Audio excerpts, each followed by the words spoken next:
श्रोतेहो, आता आपण ऐकणार आहोत सोलापूर जिल्ह्याचं वार्तापत्र. या वार्तापत्रात आषाढी वारीसाठी जिल्हा प्रशासनाची तयारी पूर्ण, सोलापूर विमानतळावरील कामं अंतिम टप्प्यात, लवकरच विमानसेवा सुरू होणार आणि जिल्ह्यात पाणी टंचाईचं संकट, 273 वाड्या वस्त्यांसह 180 गावांना टँकरद्वारे पाणी पुरवठा. यासह ऐकूया आमचे सोलापूर जिल्ह्याचे प्रतिनिधी महेश पांढरे यांनी पाठवलेला ठळक घडामोडींचा हा आढावा. आषाढी वारीसाठी जिल्हा प्रशासनाच्या वतीनं जोरदार तयारी करण्यात आली असून पालखी मार्ग, पंढरपूर शहरातील स्वच्छता, वारकऱ्यांसाठी निवास व्यवस्था, स्वच्छतेसाठी प्रसाधनगृह उपलब्ध करून देण्यावर प्रशासनाकडून अधिक भर दिल्याचं जिल्हा प्रशासनाच्या वतीनं सांगण्यात आलं आहे. पावसाळ्याच्या पार्श्वभूमीवर साथीचे रोग पसरू नयेत यासाठीही खबरदारी घेण्यात आली आहे. पालख्यांच्या सेवा सुविधेसाठी नोडल अधिकाऱ्यांच्या नेमणुकाही करण्यात आल्या असल्याची माहिती अप्पर जिल्हाधिकारी मोनिका ठाकूर यांनी दिली आहे. तसंच आषाढी वारी चांगल्या पद्धतीनं पार पाडण्यासाठी यंत्रणांनी सज्ज राहावं असं आवाहन जिल्हाधिकारी कुमार आशीर्वाद यांनी केलं आहे. सोलापूरमधील विमानसेवा सुरू करण्याच्या हालचालींना आता वेग आला असून विमानतळावरील विविध कामं आता अंतिम टप्प्यात आली आहेत.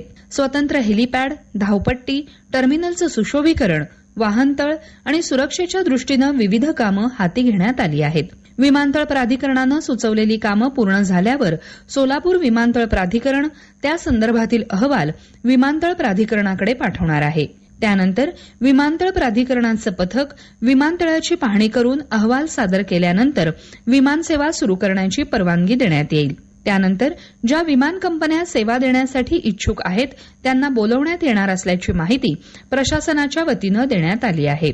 सोलापूर शहरातील नागरिकांचा इलेक्ट्रिक वाहनं वापरण्याकडे कल वाढला आहे.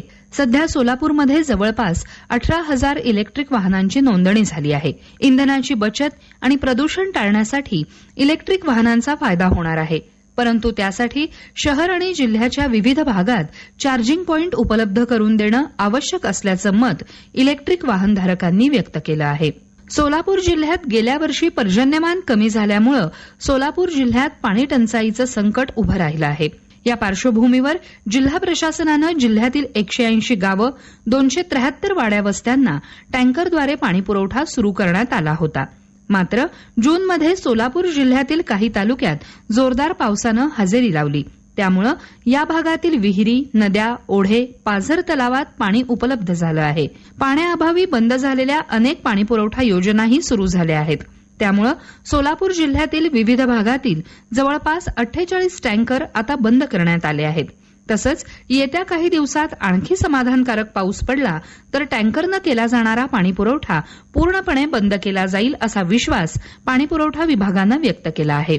पंढरपूर इथलं श्री विठ्ठल रुक्मिणी मंदिर हे जागतिक दर्जाचं तीर्थक्षेत्र म्हणून नावारूपाला यावं यासाठी केंद्र शासनाच्या पर्यटन सूचीमध्ये पंढरपूरचा समावेश व्हावा यासाठी प्रयत्न करणार असल्याची माहिती सोलापूर लोकसभा मतदारसंघाच्या नूतन खासदार प्रणिती शिंदे यांनी दिली आहे. सोलापूर मतदारसंघातून निवडून आल्यानंतर त्यांनी पहिल्यांदाच श्री विठ्ठल रुक्मिणीचं दर्शन घेतलं. त्यावेळी त्या बोलत होत्या. केंद्र शासनाच्या प्रधानमंत्री आवास योजनेअंतर्गत सोलापूर शहरात विविध 4 घटकांतर्गत गृहनिर्माण प्रकल्प साकारण्यात येत आहेत. त्यामध्ये पहिल्या टप्प्यात जवळपास 44,000 घरांची निर्मिती केली जाणार आहे. त्यासाठी पहिल्या टप्प्यातील कामासाठी 287 जणांना 4,59,00,000 रुपयांचं अनुदान देण्यात आलं आहे. केंद्र शासनानं या योजनेला मुदतवाढ दिली आहे. राज्यातील अनेक शाळांमध्ये विजेचा प्रश्न कायम आहे. त्यावर कायमस्वरूपी तोडगा काढण्यासाठी माढा तालुक्यातल्या वरवडे इथल्या जवळपास 17 जिल्हा परिषद शाळांमध्ये सौर ऊर्जेवरील वीज उपलब्ध करून देण्यात आली आहे. मुंबईच्या एक्सिम बँकेच्या पुढाकारातून हा प्रकल्प राबवण्यात आला असल्यानं या शाळांचा विजेचा प्रश्न काही अंशी सुटला आहे. सोलापूर शहर आणि जिल्ह्यात आंतरराष्ट्रीय योग दिन मोठ्या प्रमाणात साजरा करण्यात आला. त्यानिमित्त विविध संघटनांच्या वतीनं योग जनजागृतीसाठी कार्यक्रमांचं आयोजन करण्यात आलं होतं.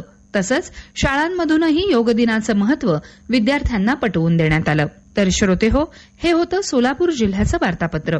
आमचे सोलापूर जिल्ह्याचे प्रतिनिधी महेश पांढरे यांनी पाठवलेली माहिती आपण ऐकलीत. वाचन केलं होतं पूजा दीक्षित यांनी. हा कार्यक्रम आकाशवाणी पुणे केंद्राच्या प्रादेशिक वृत्त विभागानं सादर केला.